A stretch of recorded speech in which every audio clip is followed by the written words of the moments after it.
times experiences phantom pain. When they see some girls walking by, Philippe also confesses he isn't capable of pleasuring a woman because of his situation, but he still can enjoy some satisfaction when he gets his ears massaged because they are sensitive zones.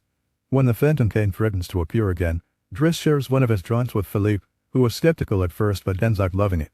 Afterward, they go to a restaurant, where they joke around while sharing a meal, and Philippe decides to share more of his story. He met his wife when they were students, and shortly after they got married, she had 5 miscarriages and was diagnosed with an incurable, terminal illness. That's when they adopted Elisa.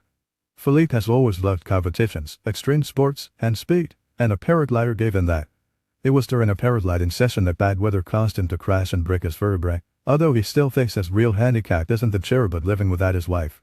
After joking around some more, Philippe remembers the date and realizes Driss has passed his 1-month trial, so he's now officially hired. But he needs to start by bringing back the Fabergé he stole because it was a gift from his wife. She would give him one every year, and he has exactly 25, matching their time together. The next day, Driss goes to talk to Mina when she's leaving school, who's a bit offended because he hasn't been answering her messages except to ask her to look for the egg. She also tells him about some cats that have been calling their phone. Afterward, he visits Adelma, who confesses he was found with 30 grams on him.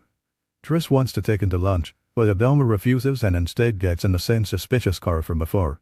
Later on, Driss is allowed to be present while Philippe dictates his letter for Eleanor to Magali. He thinks this purple prose is very boring and that Philippe should be more direct. He's also baffled to hear that this has been going on for 6 months and they never exchanged pictures. When he finds her phone number on one of the letters, he takes it as a sign and calls her, obliging Philippe to take the phone and finally speak to her outside the written word. Their conversation goes so well, Philippe is now on the phone with her all the time, even right before he and Driss attend the opera, during which Driss laughs and makes fun of the costumes.